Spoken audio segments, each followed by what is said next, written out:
3월 28일 토요일 아침 우리에게 주시는 하나님의 말씀은 마가복음 11장 20절에서 33절 말씀입니다. 드라마 바이블로 듣도록 하겠습니다. 그들이 아침에 지나갈 때 무화과 나무가 뿌리째 마른 것을 보고 베드로가 생각이 나서 여짜오되 라삐여 보소서, 저주하신 무화과 나무가 말랐나이다. 하나님을 믿으라. 내가 진실로 너에게 이르노니 누구든지 이 산더러 들려 바다에 던져지라 하며 그 말하는 것이 이루어질 줄 믿고 마음에 의심하지 아니하면 그대로 되리라.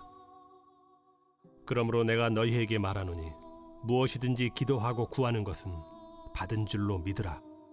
그리하면 너희에게 그대로 되리라. 서서 기도할 때 아무에게나 혐의가 있거든 용서하라. 그리하여야 하늘에 계신 너희 아버지께서도 너희 허물을 사하여 주시리라. 그들이 다시 예루살렘에 들어가니라.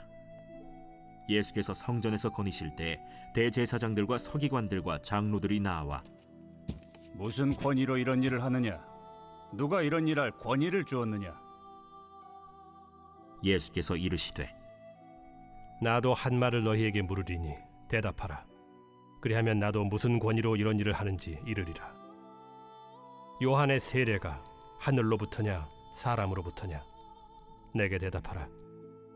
그들이 서로 의논하여 이르되 만일 하늘로부터라 하면 어찌하여 그를 믿지 아니하였느냐 할 것이니, 그러면 사람으로부터라 할까? 하였으나 모든 사람이 요한을 참 선지자로 여기므로 그들이 백성을 두려워하는지라. 이에 예수께 대답하여 이르되 우리가 알지 못하노라. 나도 무슨 권위로 이런 일을 하는지 너희에게 이르지 아니하리라.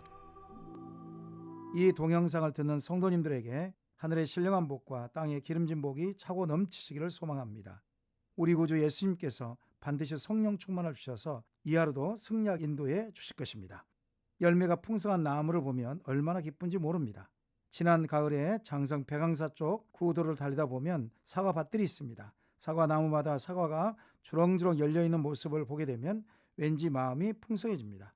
그런데 우리는 예수님을 처음 믿을 때에 보게 되면 순수한 마음으로 열심히 믿다가 금방 시험에 드는 경우가 종종 있게 됩니다. 믿음이 꾸준하게 성장하고 열매를 맺어야 하는데 그렇지 못할 때가 있습니다. 예수님을 따랐던 제자들도 마찬가지입니다. 제자들은 처음에는 목숨까지 바쳐서 끝까지 주님을 따라가겠다고 호언장담하지만 갈수록 그 마음이 희미해져만 가고 현실적으로 안주해버립니다. 우리 예수님께서는 제자들에게 좋은 열매 맺기를 원하시고 기대하십니다. 그렇다면 예수님이 원하시는 좋은 열매는 어떤 열매일까요? 첫 번째로 믿음의 열매입니다. 예수님께서는 예루살렘 성에 입성을 하시고 베다니로 물러나셨다고 이틀째 성 안에서 다시 들어오십니다. 아침 일찍 성 안에 들어왔는데 시장하신 것입니다. 무화과 나무를 보는데 열매를 맺는 때가 아니어서 열매가 없습니다. 예수님께서는 무화과 나무를 향하여 저주하십니다. 이제부터 영원토록 사람이 네게서 열매를 따먹지 못하리라 말씀하셨을 때 무화과 나무는 삐쩍 말라 삐뚤어져 죽습니다. 아침에 일찍 예수님과 함께 동행했던 베드로는 예수님께 질문합니다. 납비여 보소서, 저주하신 무화과 나무가 말랐는데 왜 이렇게 되었습니까? 라고 묻습니다. 이때 예수님께서는 나의 말에 권세와 능력이 있기 때문이다 이렇게 말씀하지 않으시고 하나님을 믿으라 말씀하십니다. 마른 무화과 나무 사건은 두 가지를 의미합니다. 첫 번째는 이스라엘 공동체가 생명력을 상실했다는 것이며 두 번째는 하나님을 향한 믿음이 결여되었다는 것입니다. 당시 이스라엘 예루살렘 성은 유대 종교 지도자들이 부패하고 타락하였습니다. 성전에 드려지는 제사는 하나님을 향하여 온전히 드려지는 제사가 아니었습니다. 만민이 기도하는 집인데 강도의 소굴로 만들어버린 것이죠. 진정한 생명력을 잃어버린 것입니다. 이러한 때 예수님께서는 하나님을 온전히 믿으라 단호하게 말씀하시는 것입니다. 하나님을 믿게 되면 무화과 나무를 마르게 한 일, 산을 통째로 바다에 옮기는 일은 문제가 되지 않습니다. 앞으로 이스라엘 공동체는 성과 성전이 파괴되고 멸망을 할 터인데 멸망 이후에 새롭게 탄생할 영적 이스라엘과 교회는 믿음의 토대 위에 바로 세워져야 하기 때문에 믿음의 중요성을 강조하고 있는 것입니다. 주 예수를 믿으라. 그리하면 너와 네 집이 구원을 받으리라. 예수님을 온전히 믿기만 하면 믿는 자도 구원을 받고 가정도 구원을 받습니다. 예수님을 온전히 믿기만 하면 지금도 이적과 표적은 일어납니다. 믿음은 죽음에서 생명을 창조해내는 하나님의 권능입니다. 믿음으로 행하시는 자만이 세상의 역사를 바꿀 수 있습니다. 두 번째로 예수님께서 원하시는 좋은 열매는 기도의 열매입니다. 믿음과 기도는 뗄래야 뗄 수 없는 중요한 관계입니다. 믿음에는 기도가 반드시 있어야 믿음의 역사가 드러납니다. 기도는 영적 호흡이며 그리스도인들이 반드시 해야 할 기본 중에 기본입니다. 기도는 하나님과 친밀한 관계를 나타내며 하나님과 동행하는 증거가 됩니다. 예수님께서는 믿음에 이어서 기도에 대하여 강조하십니다. 그러므로 무엇이든지 기도하고 구하는 것을 받는 줄로 믿으라. 그리하면 너희에게 그대로 되리라. 기도를 통해서 구하는 것이 무엇입니까? 바로 성령 충만을 구해야 합니다. 성령 충만해야 죄의 유혹에 빠지지 않고 세상에서 승리할 수 있습니다. 마태복음 7장 7절에 구하라 그리하면 너희에게 주실 것이요 찾으라 그리하면 찾아낼 것이요 문을 두드리라 그리하면 너희에게 열릴 것이니 구하는 이마다 받을 것이요 찾는 이는 찾아낼 것이요 두드리는 이에게 열릴 것이라 말씀하십니다. 누가복음 11장에서도 구하고 찾고 두드리면 좋은 것인 성령을 주시겠다고 기록되어 있습니다. 생각을 해보십시오. 아버지가 아들이 떡을 달라 하는데 돌을 줄 자가 어디에 있으며 생선을 달라 하는데 뱀을 줄 자가 어디에 있겠습니까?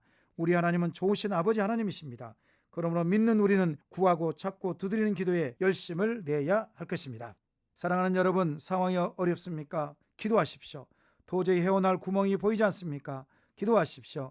이러지도 저러지도 못하고 남에게 말도 못하고 고민하고 계십니까? 기도하십시오. 마음의 평안이 올 때까지 전심으로 하나님께 매달려 기도하십시오. 문제 앞에서 쫄지 마시고 피하지 마시고 정면으로 부딪히며 이겨내십시오. 반드시 전능하신 우리 주님께서 함께 하십니다. 현 상황이 기도의 지경을 넓혀지는 계기가 되기를 소망합니다. 세 번째로 예수님께서 원하시는 좋은 열매는 진리의 열매입니다. 진리는 하나입니다. 오직 예수 그리스도만이 진리입니다. 진리를 알지니 진리가 너희를 자유롭게 하리라. 우리 주님은 말씀하셨습니다. 세상 사람들은 물질에 묶이든지 사람에게 묶이든지 무엇인가에 묶여 있습니다. 이 묶인 것을 자유하라면 반드시 세상을 다스리고 정복하시고 이 세상과 어느 세상을 통치하시는 예수 그리스도를 믿어야 합니다. 예수님께서는 하나님의 아들로서 예루살렘 성전에 입성하셔서 성전을 거닐고 계십니다. 내 집은 만민이 기도하는 집이라 말씀하시고 강도의 소굴로 만들어버린 장사하는 자들을 내쫓으시고 병자들을 치유하시고 하나님의 말씀을 가르치시고 복음을 전하셨습니다. 예수님의 사역을 못마땅히 여긴 대제사장들과 서기관들은 예수님께서 무슨 권위로 이렇게 하느냐, 또한 그 권위를 누가 주었냐 따지듯이 묻습니다.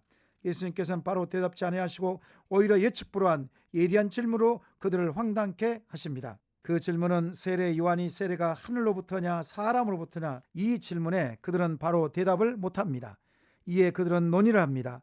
만일 하늘로부터라 하면 왜 참 선지자를 믿지 않았느냐? 책망이 돌아 백성들로부터 돌질을 당할까 봐 무서웠습니다. 왜냐하면 당시 백성들은 다 요한이 참 선지자를 믿고 있었기 때문이었습니다.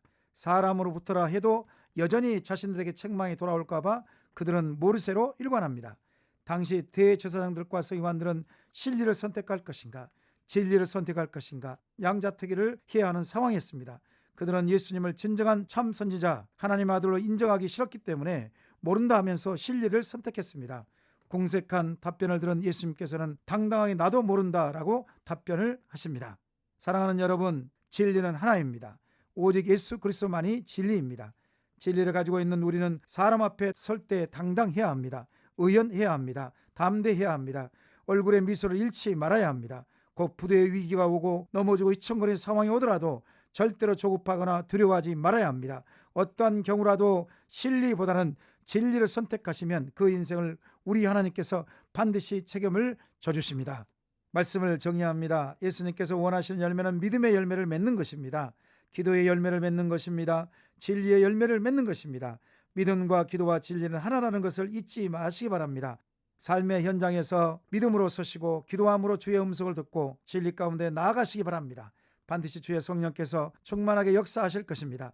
당당하게 가정과 일터와 사업장에서 예수님을 바라보며 최선을 다하시면 놀라운 하나님 은혜가 임할 줄 믿습니다. 이 시간에 말씀 생각하시면서 오늘 하루 예수님이 원하시는 좋은 열매인 믿음의 열매, 기도의 열매, 진리의 열매를 맺을 수 있도록 성령 충만을 주시옵소서. 삶의 현장에서 조금도 위축되거나 쫄지 않도록 예수님에 대한 담대함과 확신을 가지고 승리하게 하옵소서. 이와 같은 기도 제목 가지고 기도하시고, 두 번째로 교회 공동체와 아픈 지체를 위해서 세순의 모든 성도님들 각 가정에 예수님의 참 평강을 허락하시고 주님의 임재가 있으며 코로나19로 인한 어려움 당하지 않도록 인도해 주옵소서. 온라인 예배를 드리는 동안 더 큰 은혜를 베풀어 주시고 자녀들에게 믿음이 흔들리지 않도록 인도해 주옵소서. 질병과 사고로 인한 환우들에게 치료와 회복의 은혜를 더해 주옵소서.